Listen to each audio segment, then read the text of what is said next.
सत्संगी आप हो, आपको 11 बजे रात को कोई स्त्री सोना चांदी पहने मिल जाए, सत्संगी उसके साथ आज भी यही व्यवहार करेगा, भले अभी कलयुग लगा है।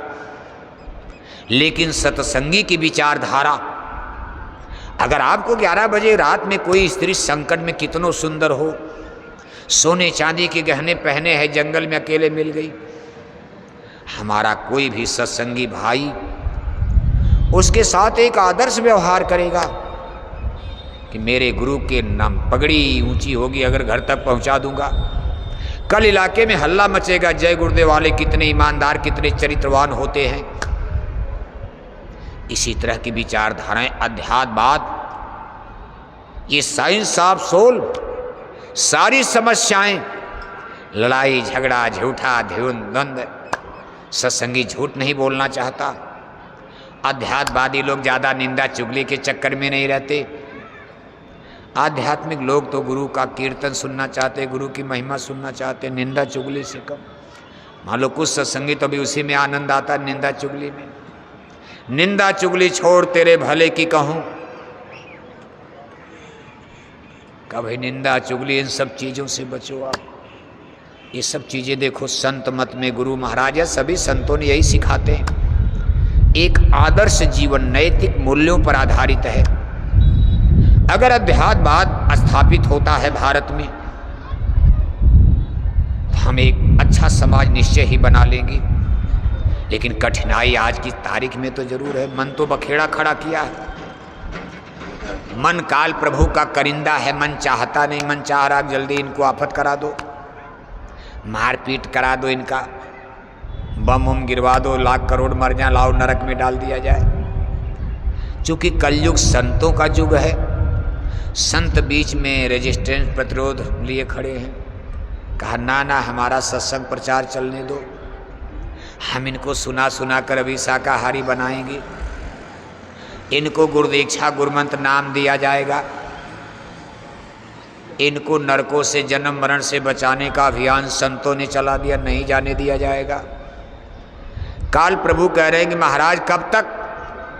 अरे कहा भाई कब तक क्या, कलयुग तो आपने हमको दे दिया है। जो डिवाइडेशन एग्रीमेंट हुआ है, 3 युग काल ने ले लिया। कहा सतयुग त्रेता द्वापर माही, तीनों युग जो थोड़े जाई, चौथा युग जब कलयुग आई, तब हम आपन अंश पठाई। 3 युग समझौते में काल प्रभु ने ले लिया। कहा सतयुग त्रेता द्वापर बीता, कोई न जानी शब्द की रीता, कलयुग में स्वामी दया विचारी, प्रगट करके शब्द पुकारी। 3 युग काल का प्रभाव चलेगा, उनका चलेगा, उन्हीं के अवतार होंगे, उन्हीं का चलेगा। लेकिन कलयुग संतों को बंटवारे में मिला, नहीं तो काल प्रभु तो तैयार खड़े हैं। कहा कुदरत है नाराज खड़ी, आगे तबाही कितना आगे।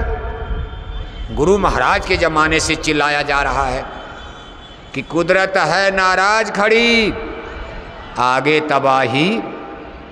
अब कितना आगे तबाही कुछ पता ही नहीं। अभी लोगों ने सोचा बस भारत पाकिस्तान में भिड़ंत है, परमाणु बम गिरेगा, बस अब हाहाकार मचे। फिर भी देखो पता नहीं, जैसे फुक। ये है संतों का खेल, फुक हो गया। नहीं कहीं परमाणु बम का पता, न मिसाइल का पता। एक मिसाइल भारत पर नहीं गिरी, सब आसमान में मिसफिट कर गई। अब चाहे आप सेना को धन्यवाद दो, सेना को भी धन्यवाद है, हमारे देश के जिम्मेदार लोगों को भी धन्यवाद है, लेकिन कुल धन्यवाद तो इस ईश्वर को, भगवान को, गुरु को, सदगुरु को, संतों को। असली खेल यहां से हो रहा। संत है ये, कलयुग संतों का युग है।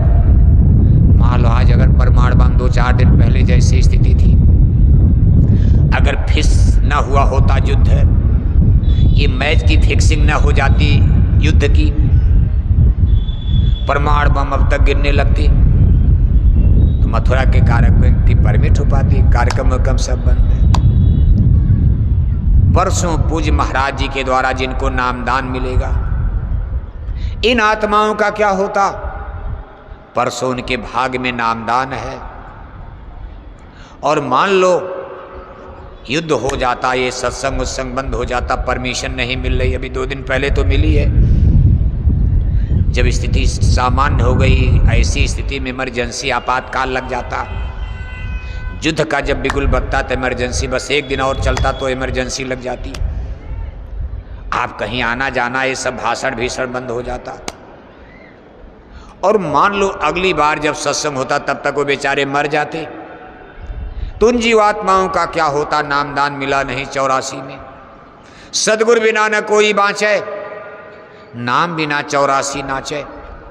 जब तक सदगुरु नहीं मिलेंगे, उनसे नाम न मिल जाए, तब तक कोई गारंटी नहीं है। जीव 84 में ही जाएगा, गाय बनेगा, बैल बनेगा, कुत्ता बनेगा, बिल्ला बनेगा। इसलिए इस पर आप विचार किया करो। कलयुग संतों का युग है। जब तक संतों का सिग्नल नहीं मिलेगा, काल प्रभु कुछ नहीं कर सकते हैं। संतों के सिग्नल का मतलब, जैसे स्टेशन पर गाड़ी खड़ी है, स्टेशन मास्टर सिग्नल ना दे, 2-4 घंटा लेट हो जाए लेकिन गाड़ी आगे नहीं जा सकती। इसी तरह से कलयुग में संतों का सिग्नल जब तक नहीं मिलेगा, तब तक कुदरत इस संसार में प्रलय तबाही नहीं मचा सकती। वैसे थोड़ा बहुत कोरोना आ गया, युद्ध का नगाड़ा बज गया, डरवाने धमकाने के लिए कि लोग डर करके कुछ तो सुधार हो जाएगा। अरे भाई मान जाओ, जय गुरुदेव मिशन के लोग सही बात बता रहे, इनका मुक्ति का रास्ता ठीक है। सौदा थोड़ा इनका महंगा जरूर है, लेकिन सौदा पक्का है, नकली नहीं है। बाकी तो मुक्ति का रास्ता इतना सस्ता कर दिया। मुक्ति का रास्ता सस्ता, लेकिन सौदा नकली बना दिया। जय गुरुदेव मिशन के मुक्ति का रास्ता तो महंगा है, सौदा महंगा है, लेकिन पक्का है, पक्का सोना है, कच्चा नहीं, नकली नहीं है, असली है। बाकी तो दुनिया में मुक्ति आप देख ही रहे हो। आप कुछ नहीं, जय गुरुदेव मिशन की मुक्ति तो 60 साल से बट रही। वो लोगों की मुक्ति का रास्ता तो बहुत कठिन है, सौदा। वो कहते मछली छोड़ो तब मुक्ति मिलेगी, अंडा शराब छोड़ो तब मुक्ति मिलेगी, गांजा भांग छोड़ो तब मुक्ति मिलेगी, कल वो कहेंगे बीड़ी पान सिगरेट छोड़ो तब मुक्ति मिलेगी, फिर वो लोग कहेंगे लहसुन प्याज छोड़ो तब मुक्ति मिलेगी, फिर वो कहेंगे निंदा छोड़ो, चुगली छोड़ो, धोखा छोड़ो। अरे बाबा, ये मुक्ति तो बड़ी महंगी है। इससे अच्छा हमारा यही सौदा पक्का है, सस्ता है। मंदिर में टन टन घंटी घंटा बजाए जाओ, हरे रामा हरे कृष्णा कीर्तन गाए जाओ, गंगा गोदावरी महाकुंभ नहाए जाओ, अखंड रामायण पढ़े जाओ, पूरे माथे भर चंदन तिलक टीका लगाए जाओ, जय श्री राम नारा लगाए जाओ, और 1-1 किलो मछली खाए जाओ, 10-10 बोतल शराब पिए जाओ, 1-1 किलो अंडा खाए जाओ। अब बताओ, इतनी सस्ती मुक्ति कर दोगे तो जय गुरुदेव मिशन की दुकान तो खाली रह गई, हमारी तो दुकानें टूट रही है। जय गुरुदेव मिशन की दुकान पर कभी भीड़ होती है, कभी हट जाते हो, लड़े का महाराज बड़ी कठिन है, 2 पैसा कुछ सस्ता कर दीजिए, कम से कम शराब की तो छूट कर दीजिए। अच्छा शराब नहीं तो गांजा की कर दीजिए। महाराज गांजा तो भगवान भोले की जड़ी, आप लोग क्यों मना करते हैं? ये तो भगवान शिव का प्रसाद है, हर हर महादेव बोलकर साधु लोग गांजा पीते हैं। लेकिन जय गुरुदेव मिशन की दुकान पर कोई रियायत नहीं, 1 नए पैसे छूट नहीं मिलेगी, चाहे आप दुकान पर आओ चाहे न आओ। इसलिए जय गुरुदेव मिशन की दुकान पर बिक्री कम हो रही, कैंडिडेट कम आते ग्राहक। उधर देखो दुकानों पर भीड़ मची हुई है, मंदिर में, देवालय में, शिवालय में, गंगा में, जमुना में। इतनी मुक्ति आसान कर दिया, कहा आओ इलाहाबाद प्रयागराज, केवल गंगा मैया में स्नान कर लो, बस मुक्ति का पट्टा हो जाएगा। जनता ने कहा महाराज अंडा तो नहीं छोड़ना पड़ेगा। अरे कहा कुछ नहीं छोड़ना। कहा हम महाकुंभ में गंगा में नहाएंगे जब, हमको शराब और गांजा तो नहीं छोड़ना है। कहा वो भी नहीं छोड़ना है। कहा महाराज चोरी वोरी डकैती वकैती छिनैती। नंबर 2 का काम तो नहीं छोड़ना पड़ेगा। अरे कहा कुछ नहीं छोड़ना, पट्टा हो रहा, मुक्ति का टिकट तो ले लो। और ये अवसर 144 साल के बाद आएगा। जनता ने कहा 144 साल के बाद तो पूरी दुनिया मर जाएगी, कौन जिंदा रहेगा, ऐसा अवसर दोबारा आने वाला है नहीं। अरे कहा महाराज भले 50,000 कर्जा हो जाए, चलो प्रयागराज।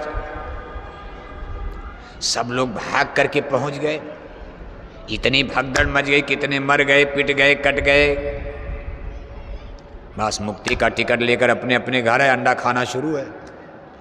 महाकुंभ नहा करके आए, मथुरा से भी गए थे, नहा कर चले आए, लेकिन उनके व्यवहारिक जीवन में कोई परिवर्तन।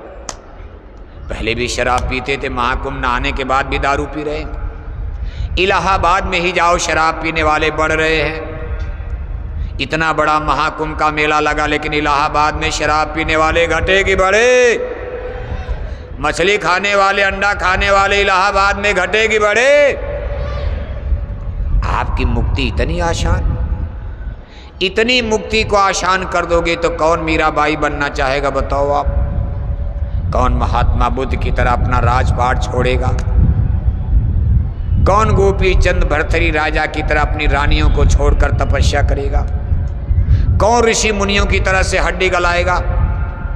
जब मुक्ति इतनी आसान कर दोगे, इतने टेम्परेचर में, गर्मी में कौन सत्संग सुनने आएगा? अरे का हमारा, हमने तो मुक्ति का पट्टा करवा लिया, मर जाएंगे, हमारे बस एक काम और बाकी है। हमारे मरने के बाद हमारे नाती पोता पूरे इलाहाबाद में सबको लड्डू पूड़ी खिला देंगे, तेरे ही मना देंगे, और चिट्ठी पर लिख देंगे मेरे पूजनीय दादाजी का क्या हो गया? क्या हो गया? स्वर्गवास। क्या हो गया?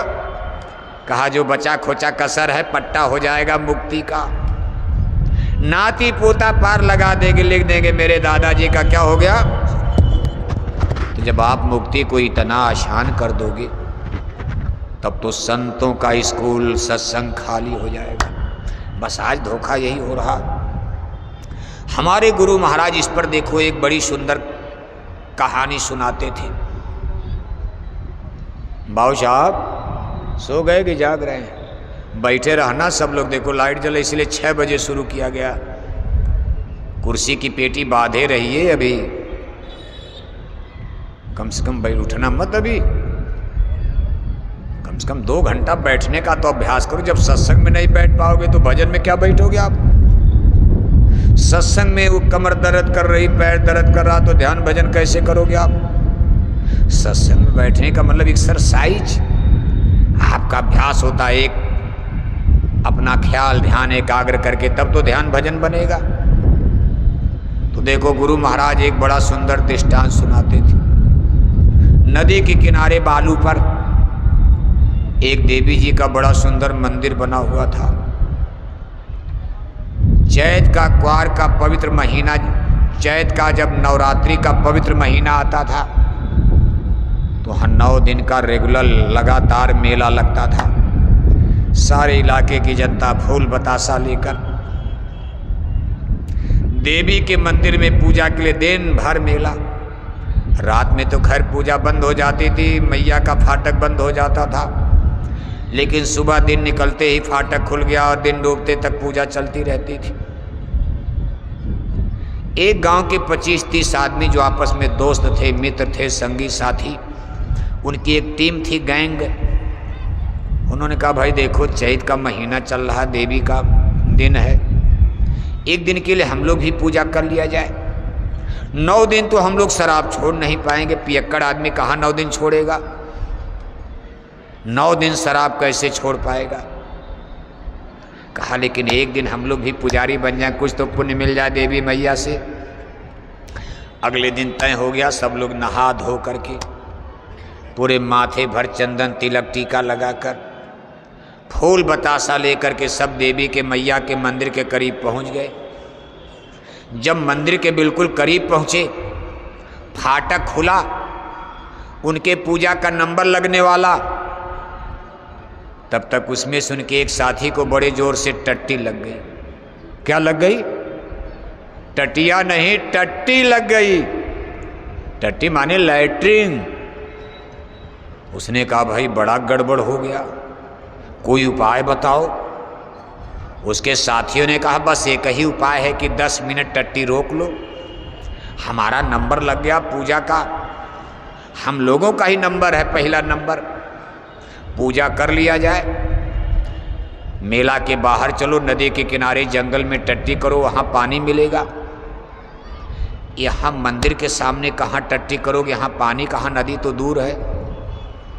उसने कहा 10 मिनट रुकने वाली टट्टी नहीं है, हमको ऐसी टट्टी लग गई है, अगर 1 मिनट की देरी हो गई तो आज मेरा चड्ढी पायजामा खराब हो जाएगा, सारी जनता में मेरी बेइज्जती हो जाएगी, मेरी इज्जत बचा लो।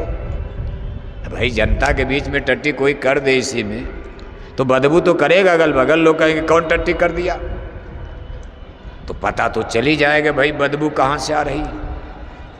उसने कहा मेरी इज्जत बचा लो, नहीं लोग कहेंगे बुढ़ा आदमी चड्डी में टट्टी कर दिया, और मंदिर के सामने आकर के कर दिया। तो उसके साथियों ने कहा अच्छा देखो एक उपाय है, नीचे है बालू, हम सब लोग घेरा बना करके खड़ा हो जाते हैं। अब नीचे कौन देख रहा, सबका ध्यान तो देवी मैया के मंदिर की तरफ लगा, पूजा की तरफ। तुम धीरे से नीचे बैठ जाओ, बालू में करो हाथ से गड्ढा, बालू में हाथ से भी आराम से गड्ढा हो जाएगा। गड्ढा करने के बाद टट्टी करो, बालू की पिंडी चबूतरा जरा मजबूत बना देना, क्योंकि दिन भर देवी मैया के पुजारी इधर से जाएंगे। अगर किसी के पैर में टट्टी लग गई तो 10 गाली देगा, कौन बेवकूफ़ यहाँ टट्टी कर दिया। इसलिए बालू का चबूतरा पिंडी जरा मजबूत बना देना। अब उसको तो बस मिल गया नुस्खा, उपाय, तुरंत बैठा, गड्ढा किया, टट्टी किया, जल्दी जल्दी बालू की पिंडी चबूतरा बनाकर उठ करके खड़ा हो गया, चड्ढी पैजामा पहन के टनाटन। पानी मिला नहीं, पानी मिला नहीं, चड्ढी पैजामा पहन के टनाटन। अब वो आदमी लगा सोचने कि हम तो अशुद्ध हो गए, हमारी शरीर अशुद्ध, हमारा फूल माला अशुद्ध, प्रसाद बतासा अशुद्ध, अब हम तो पूजा करने लायक है नहीं, चलो आज पूजा स्थगित, कल फिर से नहा धो करके आकर पूजा करेंगे। अपना फूल बतासा उसी चबूतरे पर बालू पर फेंक दिया, फेंक नहीं दिया मगर रख दिया उसी पर। अब उसका कोई मतलब तो है ना, रख दिया। उसके साथी लगे सोचने कि हम भी तो अशुद्ध हो गए, हमने ही उपाय बताया, हम देख रहे कि हमारे सामने टट्टी कर रहा, और टट्टी करके हम लोगों को छू भी दिया इसने, अब भीड़ है तो छू ही देगा। हम भी अशुद्ध हो गए, हमारी फूल बतासा शुद्ध, हम भी पूजा कल करेंगे, स्थगित स्थगित। अब सबने अपना अपना फूल बतासा उसी चबूतरे पर फेंक दिया। अब ये लोग तो मेला के बाहर निकल गए, पीछे से जनता आई, तो जनता ने कहा भाई यहाँ कौन देवी हैं, ये कौन देव स्थान है। तो एक आदमी ने कहा ना ना कोई देवी नहीं, अरे किसी का गिर गया होगा।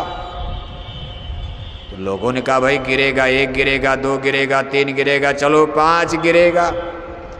इतना इतना फूल बतासा ऐसे कैसे गिर जाएगा, जरूर यहाँ कोई देवी हैं, प्रकट हो गई।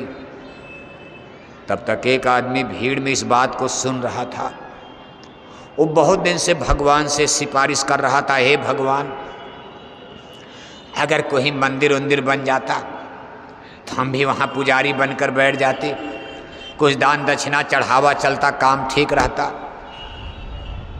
जब उसने ये सब चर्चा सुनी तो उसने कहा दाव मारो, बात बन गई, क्योंकि किसी मंदिर पर जगह है नहीं, सब में पुजारी हैं। उसने कहा कोई नया होया अगर कहीं बनेगा, चाहे असली बने चाहे नकली, तब हमारा नंबर लगेगा, बनवाओ कहीं मंदिर वंदिर, फर्जी है बनवाओ। वो भीड़ में से कूद करके आगे आया और बड़े जोर से हाथ झाड़ते कहा अरे इसी देवी मैया ने आज हमको रात में सपना दिया है। लोगों ने कहा महाराज क्या सपना दिया मैया ने। कहा मैया ने सपना दिया कि बच्चा कल दिन में मैं नदी के किनारे प्रकट होने वाली हूं बालू में। देखो झूठ बोल दिया। दुनिया है क्या जानोगे आप, धर्म कर्म कोई जान रहा? मार दिया दाव। उसको तो पुजारी बनना था मंदिर का। कहा इसी देवी मैया ने हमको रात में सपना दिया आज की बच्चा, मैं कल दिन में नदी के किनारे बालू पर प्रकट होने वाली हूं। मैंने कहा मैया आपका नाम क्या रहेगा? तो मैया ने अपना नाम बताया कि मेरा नाम रहेगा हंगामा देवी। क्या रहेगा? हंगामा देवी। मोरो लोग कलयुग में मुझको हंगामा देवी के नाम से जानेंगे, मानेंगे, पूजेंगे, पाजेंगे, मेरी पूजा करेंगे। हंगामा देवी, हंगामा देवी। अब जनता को कोई धर्म कर्म पता है? गतानुगत को लोका, भेड़ चाल चलने वाला जनमानस।